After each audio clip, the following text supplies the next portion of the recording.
Assalamualaikum warahmatullahi wabarakatuh.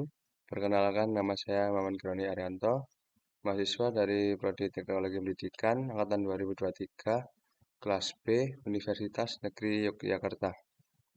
Nah, di sini saya akan mempresentasikan atau menjelaskan tentang mata kuliah strategi pembelajaran selama 1 semester. Nah, mata kuliah ini diampu oleh Dr. Pujirianto, SPD MPD. Oke, langsung saja pada materinya, yaitu ada yang pertama, taksonomi variabel pembelajaran. Nah, taksonomi variabel pembelajaran merupakan pengelompokan ilmu yang merujuk pada proses atau pelaksanaan batch 6 pembelajaran di dalam kelas yang berpusat pada kondisi pembelajaran, metode pembelajaran, dan hasil pembelajaran.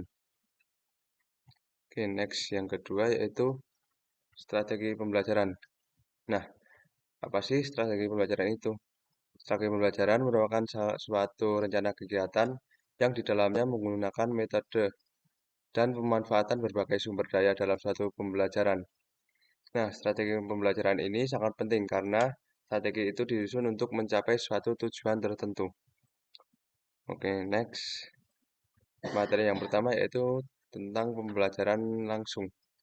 Nah, pembelajaran langsung yaitu model pembelajaran yang dirancang untuk menunjang proses belajar mengajar yang berkaitan dengan pengetahuan deklaratif dan pengetahuan yang terstruktur dengan baik yang dapat diajarkan dengan pola kegiatan yang bertahap, selangkah demi selangkah.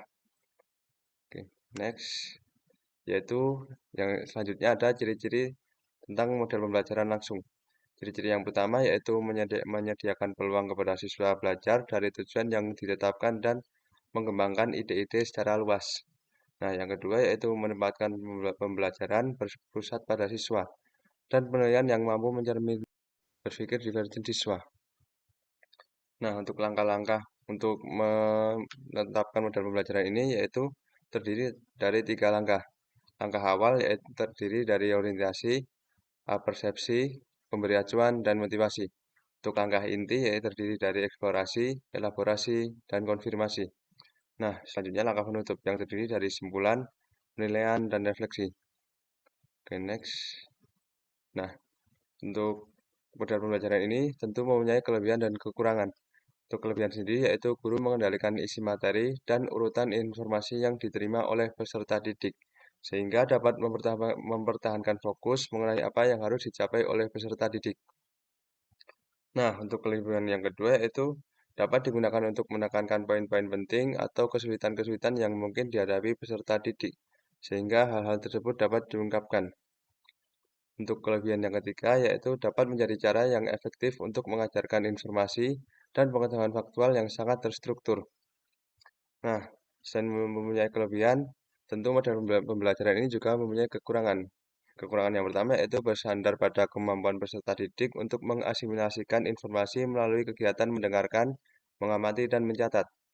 Untuk kekurangan yang kedua yaitu sulit untuk mengatasi perbedaan dalam hal kemampuan, pengetahuan awal, tingkat pembelajaran, dan pemahaman gaya belajar atau ketertarikan peserta didik. Untuk kekurangan yang ketiga yaitu sulit untuk peserta didik dapat mengembangkan keterampilan sosial dan interpersonal mereka. Oke, next. Ada materi selanjutnya yaitu pembelajaran tidak langsung. Nah, pembelajaran tidak langsung ini merupakan pembelajaran yang memungkinkan siswa menjadi center dalam proses pembelajaran. Nah, strategi ini sering disebut dengan inquiry, induktif, pemecahan masalah, pengambilan keputusan, dan penemuan. Oke, next. Selanjutnya, dalam model pembelajaran ini juga mempunyai karakteristik, yaitu guru lebih berperan sebagai fasilitator atau pendorong serta narasumber. Nah, pada pembelajaran ini dimulai dengan keyakinan bahwa siswa mempunyai keinginan alamiah untuk belajar. Model interaksi yang dikembangkan ini bersifat multiarah dan bertujuan agar siswa dapat mengembangkan kemampuan berpikir secara sistematis, logis, dan kritis. Nah, untuk langkah-langkah untuk menetapkan model pembelajaran ini yaitu yang pertama ada mengamati, terus yang kedua menanya, yang ketiga mengumpulkan informasi atau eksperimen, terus yang keempat mengasosiasikan atau mengolah informasi, yang terakhir yaitu mengkomunikasikan. Oke, next. Nah, Untuk kelebihan yaitu mendorong ketertarikan dan keingintahuan peserta didik. Yang kedua yaitu menciptakan alternatif dan menyelesaikan masalah. Dan yang terakhir yaitu mengekspresikan pemahaman mereka sendiri. Nah, tentu selain mempunyai kelebihan, model pembelajaran ini juga mempunyai kekurangan. Nah, untuk kekurangan yang pertama yaitu outcome sulit diprediksi. Yang kedua, memerlukan waktu yang panjang.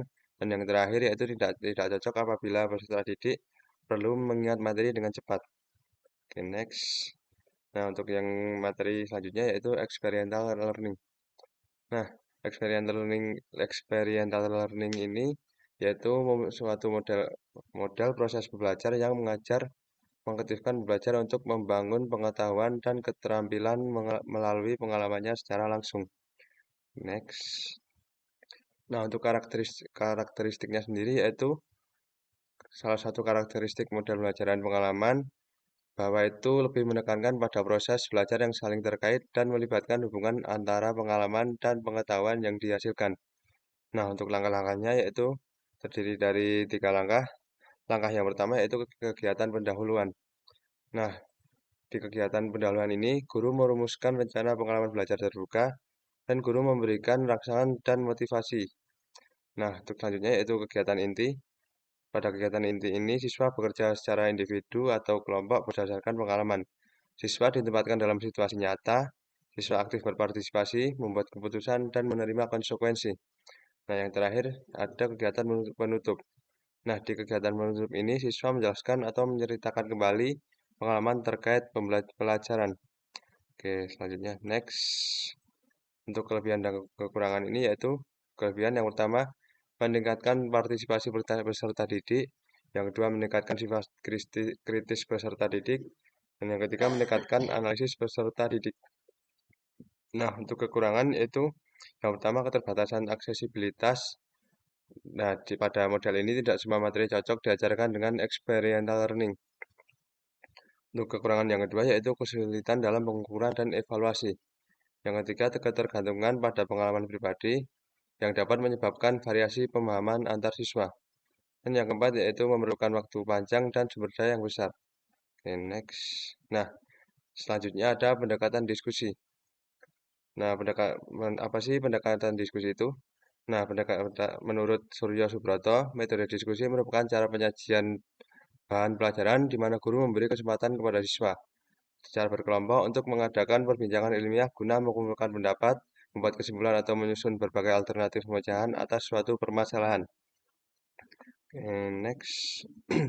Nah, untuk tujuan pengajaran ini yaitu yang pertama, menciptakan tanggung jawab bersama. Yang kedua, dalam pembelajaran atau pengajaran, menghormati suara, pengalaman, dan pandangan siswa.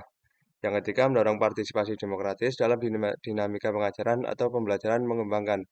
Nah, yang keempat yaitu keterampilan berpikir kritis dan pemecahan masalah. Untuk nilai-nilainya yaitu yang pertama nilai kesadaran, yang kedua nilai keterlibatan atau keterampilan, dan yang ketiga yaitu nilai keterampilan berpikir kritis. Oke, next. Nah, untuk kelebihan dan kekurangan yaitu kelebihan yang pertama yaitu memberi pemahaman pada siswa bahwa masalah dapat dipecahkan dengan berbagai jalan. Untuk kelebihan yang kedua yaitu memberi pemahaman pada siswa bahwa dengan berdiskusi mereka dapat saling mengemukakan pendapat secara konstruktif sehingga diperoleh keputusan yang baik. Kelebihan yang ketiga yaitu membiasakan siswa untuk mendengarkan pendapat orang lain, sekalipun berbeda dengan pendapatnya, serta membiasakan bersikap toleransi. Nah, untuk kekurangannya sendiri yaitu yang pertama, pembicaraan terkadang menyimpang, sehingga memerlukan waktu yang panjang. Yang kedua, tidak bisa dipakai pada kelompok yang besar. Terus selanjutnya yang ketiga, peserta dapat mendapat informasi yang terbatas. Dan yang terakhir yaitu kemungkinan besar diskusi hanya dikuasai oleh orang-orang yang suka berbicara atau ingin menonjolkan diri. Oke, next. Selanjutnya ada simulation approach. Nah, menurut Charles M. Reglut, seorang pakar dalam bidang desain instruksional, model simulasi ini yaitu alat atau teknik yang digunakan untuk dalam proses pembelajaran untuk merepresentasikan situasi atau sistem dunia nyata yang dalam bentuk disederhanakan dan interaktif. Next. Tujuannya sendiri yaitu untuk melatih keterampilan tertentu, untuk memperoleh pemahaman tentang suatu konsep atau prinsip, dan untuk melatihan memecahkan masalah. Nah, untuk tujuan tidak langsung yaitu untuk meningkatkan aktivitas belajar dan daya kreatif untuk memberikan motivasi belajar, melatih anak bekerja sama dalam kelompok. Oke, selanjutnya, next. Nah, untuk jenis-jenis ini yaitu psikodrama, bermain peran yang bertitik tolak dari permasalahan-permasalahan psikologis. Terus yang kedua, role playing, yaitu diarahkan untuk mengkreasi peristiwa sejarah, mengkreasi peristiwa-peristiwa aktual. Terus yang ketiga yaitu peer teaching, yaitu latihan mengajar yang dilakukan oleh siswa kepada teman-teman siswa calon guru. Nah, untuk jenis-jenis yang terakhir yaitu simulasi game. Ini berkompetisi untuk mencapai tujuan melalui permainan dengan mematuhi aturan tertentu. Nah, selanjutnya ada langkah-langkah. Untuk langkah-langkah yaitu menurut Mulyono dalam bukunya yang berjudul Strategi Pembelajaran, yaitu persiapan simulasi.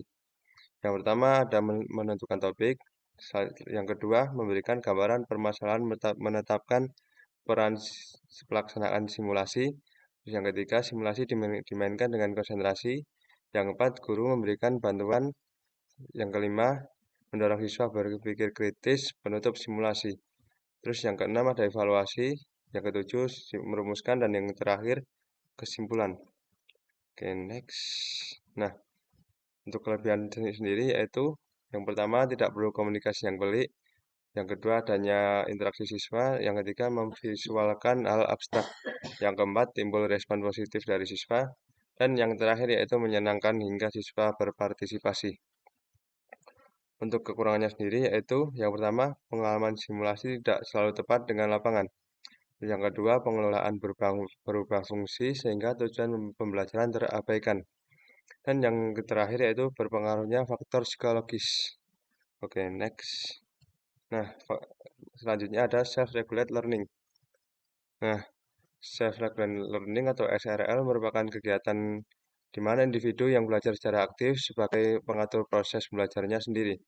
Mulai dari merencanakan, memantau, mengontrol, dan mengevaluasi dirinya secara sistematis untuk mencapai tujuan dalam belajar dengan menggunakan berbagai strategi baik kognitif, motivasional, maupun behavioral. Oke, next. Nah, dalam SRL ini mempunyai prinsip universal, yaitu yang pertama menggunakan tugas berorientasi masalah atau proyek. Dan yang kedua memberi siswa waktu dan bimbingan yang cukup untuk persiapan. Nah, yang ketiga memastikan penilaian berkelanjutan model SRL ini untuk pembelajar.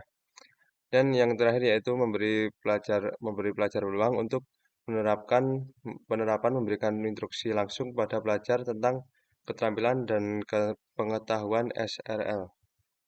Oke, next. Nah, dalam SRL ini tentu mempunyai masalah implementasi, yaitu yang utama guru harus menghargai SRL dan pengajaran yang berpusat pada peserta didik.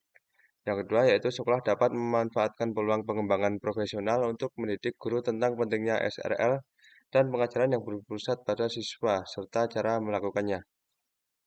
Dan yang ketiga yaitu guru memerlukan pengalaman dalam memanfaatkan dan pengajaran yang terpusat pada siswa.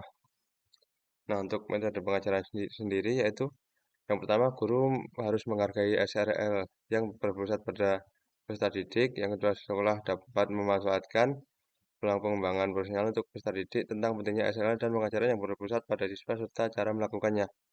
Yang terakhir, guru memerlukan pengalaman dalam memanfaatkan sel dan pengajaran yang berpusat pada siswa.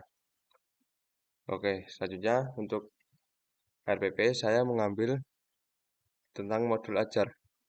Nah, modul ajar merupakan panduan yang terstruktur di dalamnya memuat rencana pelaksanaan pembelajaran untuk mencapai capaian pembelajaran tertentu. Nah, untuk modul ajar saya yaitu ditujukan untuk mata pelajaran geografi pada kelas 10 SMA semester 1. Dengan materi yang saya pilih yaitu konsep, pendekatan, prinsip, dan aspek geografi. Nah, untuk metode pembelajaran yang saya gunakan yaitu ada ceramah, diskusi, pengamatan tanya jawab, dan membuat sebuah proyek. Nah, untuk siklus belajar yaitu mengumpulkan inquiry, data, eksplorasi, menyampaikan bertanya, menyelidiki, dan yang terakhir yaitu refleksi. Nah, untuk jenis asesmen atau penilaian yang saya gunakan yaitu tertulis dan performa. Oke, mungkin itu saja yang dapat saya presentasikan, yang dapat saya sampaikan. Bila ada salah kata atau yang menyakiti, saya mohon maaf. Saya akhiri. Wassalamualaikum warahmatullahi wabarakatuh.